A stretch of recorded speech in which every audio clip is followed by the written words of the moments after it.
સુખી થવાનો માર્ગ. એક છોકરો તેના દાદા સાથે રસ્તે ચાલતા જતો હતો. રસ્તામાં તેણે ખેતી કરતો ગરીબ ખેડૂત જોયો. તેણે પોતાની બંડી અને બૂટ રસ્તાને કાંઠે મૂક્યા હતા. છોકરાને થોડી મસ્તી અને ટીખળ કરવાનું સૂઝ્યું. તેણે દાદાને કહ્યું, દાદા, આપણે આ ખેડૂતના બૂટ અને બંડી લઈને ઝાડ પાછળ સંતાઈ જઈએ તો?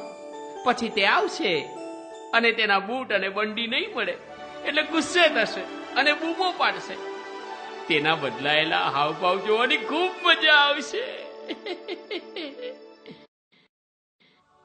દાદાએ કહ્યું, વાલા દીકરા, કોઈ ગરીબની મશ્કરી કે હાય ના લેવી.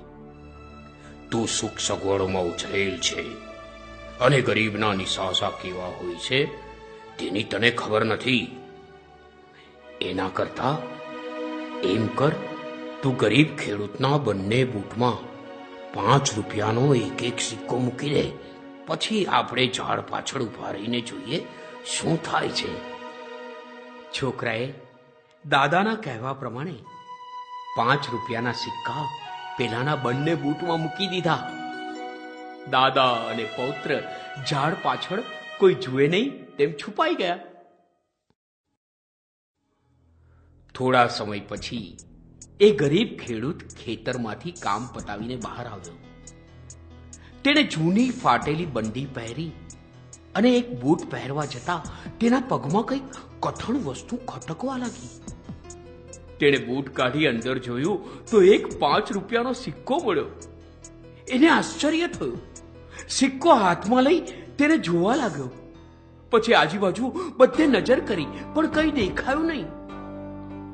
પછી બીજો બૂટ પહેરી ચાલવા જતા તેમાંથી પણ એક સિક્કો મળ્યો.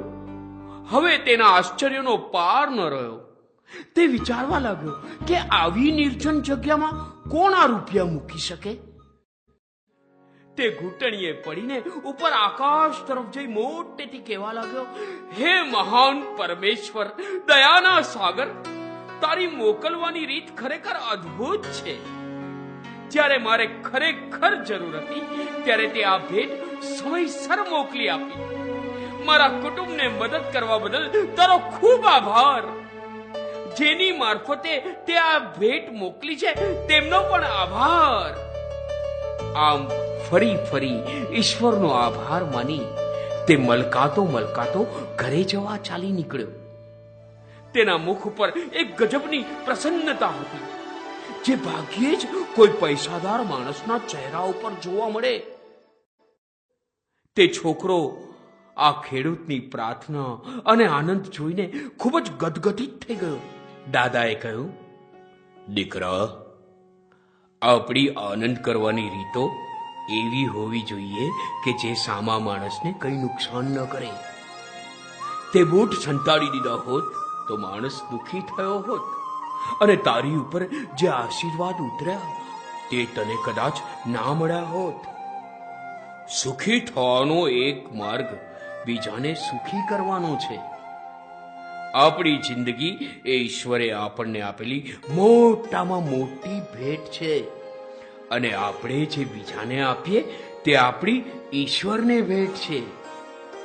બાળ મિત્રો, મળી ગયો ને તમને સુખી થવાનો સાચો માર્ગ? તો હા, હવે એ માર્ગ પર ચાલતા રહેજો.